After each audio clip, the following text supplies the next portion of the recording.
दोस्तों इस वीडियो में हम एक्सरसाइज 2.1 का क्वेश्चन नंबर 4 से स्टार्ट करेंगे। तो ये देखिए हमारा क्वेश्चन नंबर 4 है tan इनवर्स माइनस रूट 3।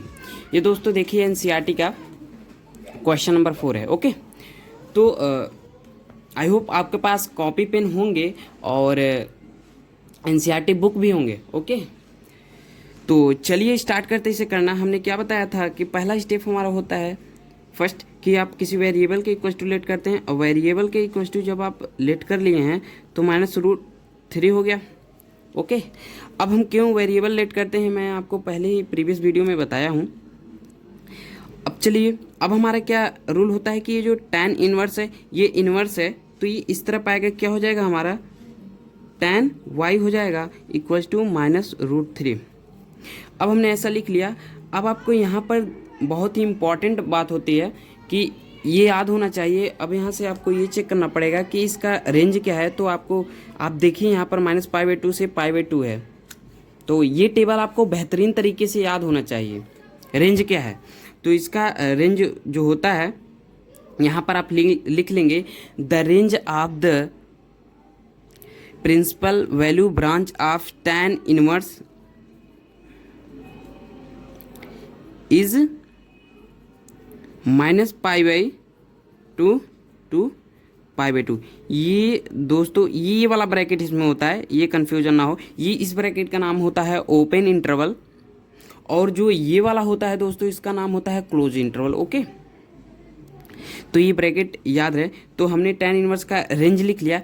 अब रेंज के अंदर वो कौन सा वैल्यू हो रहा है जो -√3 दे रहा है, तो ये आपको याद होना चाहिए कौन सा वैल्यू है इसके बीच में। तो आपको आप देखेंगे पाई भी सिंपली आपको कुछ नहीं करना है। आप देखिए tan y आपने लिख लिया, एकदम इजी। ये माइनस को बाहर ही रहने दीजिए। √3 का वैल्यू क्या होता है अगर tan में देखेंगे, √3 मतलब 60 डिग्री का वैल्यू होता है tan में। और टेबल देखेंगे और इसे अगर कन्वर्ट करेंगे किस में, रेडियन में, तो π/3 हो जाएगा। क्यों? क्योंकि π/18 180 से आप मल्टीप्लाई करोगे, वो है कि नहीं, तो इसका π/3 आ जाएगा। तो क्या हो जाएगा tan π/3। नहीं तो आप इसे डायरेक्ट इसे लिख सकते हैं कि ये tan -π/3 का वैल्यू है। ओके, tan -π/3 का वैल्यू ये है, आप डायरेक्ट लिख सकते हैं, या आप ऐसे लिख के माइनस अंदर ले जा सकते हैं। अब आप tan y इक्वल टू ये है, जब कंपेयर करोगे तो y इक्वल टू क्या आएगा आपका -π/3 आ गया। अब जब -π/3 आपका आ गया तो यही लिख दोगे therefore the principal value of the tan inverse -√3 is -π/3। दोस्तों इसकी PDF आपको टोटल मिलेगा। नेक्स्ट अब हम दोस्तों क्वेश्चन नंबर 9 देखेंगे। क्वेश्चन नंबर 9 क्या है कि cos इनवर्स -1/√2। दोस्तों इसमें भी सेम ऐसे करेंगे, y इक्वल टू लिख लेंगे cos इनवर्स -1/√2। ऐसे आपको लिखने के बाद ये cos इनवर्स इस तरफ आएगा, तो cos y इक्वल टू क्या हो जाएगा, cos y इक्वल टू हो जाएगा -1/√2। अब आपको दोस्तों चेक करना पड़ेगा कि इसका रेंज क्या है। रेंज अगर हम पता करें कि cos का क्या है, तो ये इसका रेंज होता है 0 से लेके पाई। ओके, अब 0 से लेके पाई आप इतना ही नहीं लिखेंगे, आप लिखेंगे the range of the principal value branch of cos inverse is 0 to pi. तब उसके बाद आप इन दोनों के बीच में कोई ऐसा वैल्यू आप देखिए जो इसे सेटिस्फाइड करे -1/√2 हो। तो अगर आप चेक करते हैं cos y इक्वल टू कि कितने का वैल्यू है, तो आई होप आपको पता होगा कि 3π/4 का वैल्यू होता है। cos 3π/4 का वैल्यू होता है। अगर आपको इस तरह से नहीं आता है तो आप ऐसे भी इसे निकाल सकते हैं कि ये जो -1/√2 है ना, तो आप माइनस, जैसे साइन में मैंने बताया था, आप माइनस छोड़ दो कि यहाँ पर माइनस है। अब cos में आप देखिए 1/√2 किसका है, 1/√2 आपका π/4 का है। ओके, लेकिन यदि हम आपको बताएं -cos π/4 का होता है 1/√2, बट यदि आप सोचें ये माइनस आपको यहाँ से हटाना पड़ेगा हमें। क्यों? क्योंकि यहाँ पर यदि आप देखते हो कि 0 से लेके पाई तक है, तो इसमें पॉजिटिव वाले को हमें रेफर करना है ज़्यादातर। तो पॉजिटिव वाला अगर हम चेक करें, इसे अंदर ले जाएंगे तो ये क्या हो जाएगा दोस्तों, अगर माइनस अंदर जाएगा, ये साइन की तरह माइनस अंदर नहीं जाता है दोस्तों, ये आपको पाई माइनस पाई बाई 4 होता है। ओके, अगर आप इसकी वैल्यू चेक करेंगे तो ये माइनस बाहर ही आएगा। अगर ये cos pi minus theta minus cos theta ही होता है। ओके, तो आप ये क्या हो जाएगा, हमने इस तरह से कर लिया, बट इसमें मैं घटा दूंगा तो ये क्या हो जाएगा, कॉस 3 पाई बाई 4। ये जब एलसीएम लोगे, जब घटाकर तो 3 पाई बाई 4, तो वही मैंने डायरेक्ट लिख दिया। तो ये क्या हो जाएगा, y equals to 3 pi by 4 compare करने पे। अब आपका ये आ गया दोस्तों, ये थोड़ा सा बेसिक कॉन्सेप्ट था, तो ये आप 12th में आ गए हैं, ये सब आपको पता होगा। अब ये हमारा y equals to 3 pi by 4 आ गया।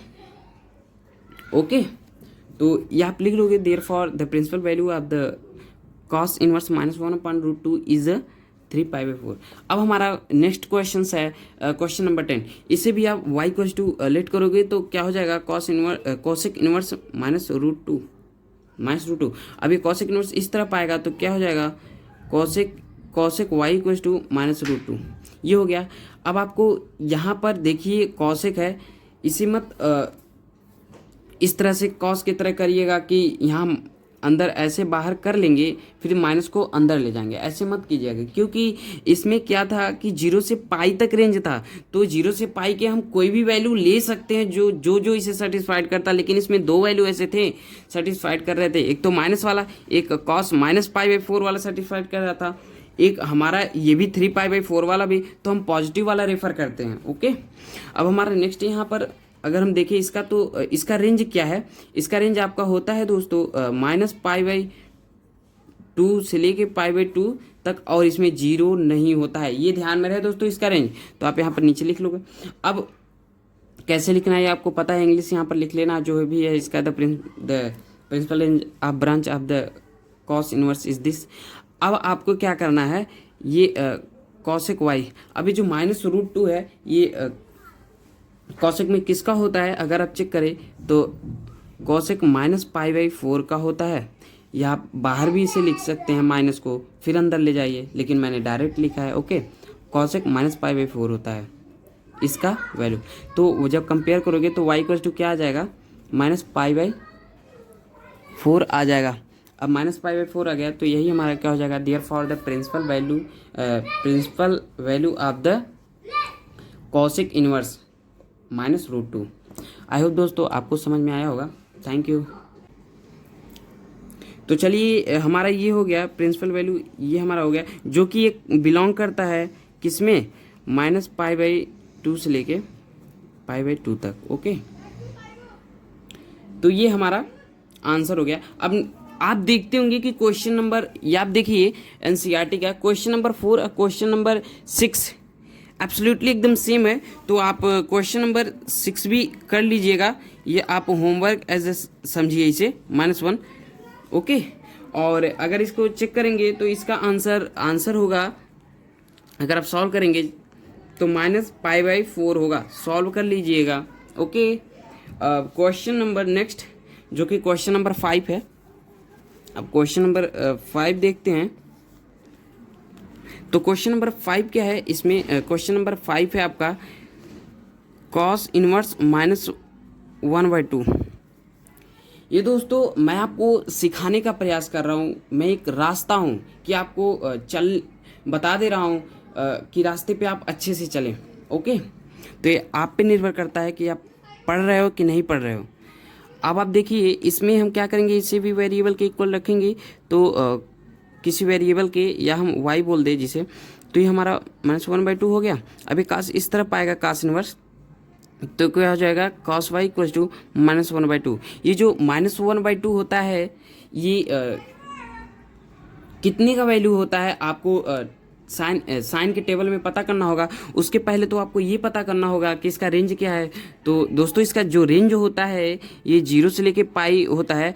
आप इसे अच्छे से लिखिएगा यहाँ पर कि we know that the range of the principal value branch of sine inverse is, या हम बोले कॉस इनवर्स, ये हमारा कॉस इनवर्स है। तो दोस्तों कॉस इनवर्स हम यहाँ बोलेंगे, तो कॉस इनवर्स इज 0 टू पाई। तो आप इस तरह से लिख लीजिएगा। तो आप ऐसे लिख लेंगे तो इसके बीच में वो कौन सा वैल्यू इसका होगा कि -1/2 होगा। तो कौन सा वैल्यू होगा अगर आप चेक करते हैं तो कॉस 120 डिग्री का होता है जो कि -1/2 होता है 120 डिग्री अगर डिग्री में बात करें। लेकिन हम पाई में इसे कन्वर्ट करेंगे तो पाई/180 से करेंगे तो इसे काटोगे पीटोगे तो 2π/3 आ जाएगा। तो आप लिख लेंगे cos 2π/3। अब आप कंपेयर करोगे तो y = 2π, क्या होगा दोस्तों, y = 2π/3। यही हमारा क्या हो जाएगा, the principal value of sine inverse, sorry दोस्तों साइन ज़्यादा लबों पे आ रहा है तो ओके, तो उसके लिए सॉरी। ये क्या हो जाएगा हमारा,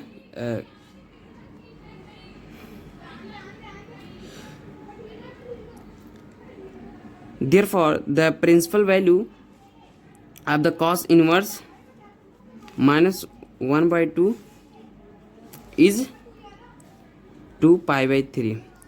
ये आपका हो गया, बहुत ही सिंपल है। अब क्वेश्चन नंबर अगर हम नेक्स्ट देखें तो नेक्स्ट हमारा क्वेश्चन क्या है, क्वेश्चन नंबर 7। ओके, यहाँ पर क्वेश्चन नंबर 7 दिया है दोस्तों, सेक इनवर्स 2/√3, ये हमारा क्वेश्चन है। तो वेरी सिंपल दोस्तों, इसे y के इक्वल टू रखोगे तो ये सेक इनवर्स इस तरफ जाएगा तो सेक y हो जाएगा दोस्तों। ये क्या हो जाएगा, सेक y इक्वल टू क्या हो जाएगा 2/√3। दोस्तों मैंने इसे इधर किया तो 2/√3 इक्वल टू सेक y हो गया, तो हम सेक y को इस तरफ लिख लिया। ओके, तो इसे कंफ्यूज मत होइएगा। अब सेक y इक्वल टू 2/√3 हो गया। तो ये किसका वैल्यू होता है, अगर आप चेक करोगे तो देखोगे ये, इसका तो पहले आपको रेंज पता होना चाहिए। रेंज क्या, ऐसे डायरेक्ट नहीं लिखेंगे। इसका रेंज दोस्तों होता है, अगर आप चेक करें तो एनसीईआरटी में देखिए सेक इनवर्स का 0 से लेके पाई, उसमें से -π/2 घटाने हैं। तो आप उसके रेंज यहाँ पर लिख लेंगे तो रेंज के अंदर जो वैल्यू आएगा ये वही हम लिखेंगे। तो पॉजिटिव, ये पॉजिटिव है तो आपको आपका आंसर भी पॉजिटिव में ही होगा। तो ये क्या आ जाएगा बताओ, π/6 का होता है पाई। ये आप देखोगे तो ये π/6 मतलब π/6 का मतलब 30 डिग्री। ये आपको याद होना चाहिए अच्छी तरह से। ओके, π/6 या 30 डिग्री मतलब 30 डिग्री को रेडियन में कन्वर्ट करोगे तो π/6 होगा। मतलब कि ये हमारा हो गया cos π/6 sec π/6 sec π/6 sec y equal to, okay, sec y equal to sec π/6 हो गया। अब यहाँ से कंपेयर करोगे तो क्या आएगा, y इक्वल टू π/6 आ जाएगा। और जब y इक्वल टू आपका π/6 आ जाएगा तो आप क्या लिखोगे, therefore the principal value of the sec inverse 2/√3 is π/6। Okay, तो आप इस तरह से लिख लोगे। आई होप दोस्तों ये आपको समझ में आया होगा। अब आपका आता है question number next. Question number अगर हम नेक्स्ट देखें तो क्या है हमारा क्वेश्चन नंबर नेक्स्ट दोस्तों 8 है। ओके, अब क्वेश्चन नंबर 8 क्या है, अगर आप क्वेश्चन नंबर 8 देखते हैं तो कॉट इनवर्स √3 है, कॉट इनवर्स √3। अब कॉट इनवर्स √3 में क्या करना है आपको, पहले आपको थीटा के इक्वल टू या y के इक्वल टू या x के इक्वल टू जब आप लेट करोगे, ओके, किसी एक के, तो x equal to cot inverse √3। अब ये कॉट इस तरफ आएगा तो क्या हो जाएगा दोस्तों, कॉट x इक्वल टू √3। यहाँ पर इंपॉर्टेंट ये नहीं है इस तरफ ले जाना, इंपॉर्टेंट ये है कि इसका रेंज हमें याद होना चाहिए। तो दोस्तों कॉट इनवर्स का रेंज क्या होता है, अगर आप चेक करें तो कॉट इनवर्स का रेंज होता है दोस्तों, क्या होता है, 0 से लेकर पाई होता है। ये याद रहे दोस्तों। अब इसका ये रेंज होता है। अब रेंज आपने ऐसे लिख लिया, यहाँ पर ऐसे नहीं लिखना है कि cot inverse is 0 to pi, no, ऐसे नहीं लिखना, आपको यहाँ पर अच्छे से लिखना है we know that the range of the principal value branch of cot inverse is 0 to pi. Okay, तो आप इस तरह से ऐसे लिख लेंगे।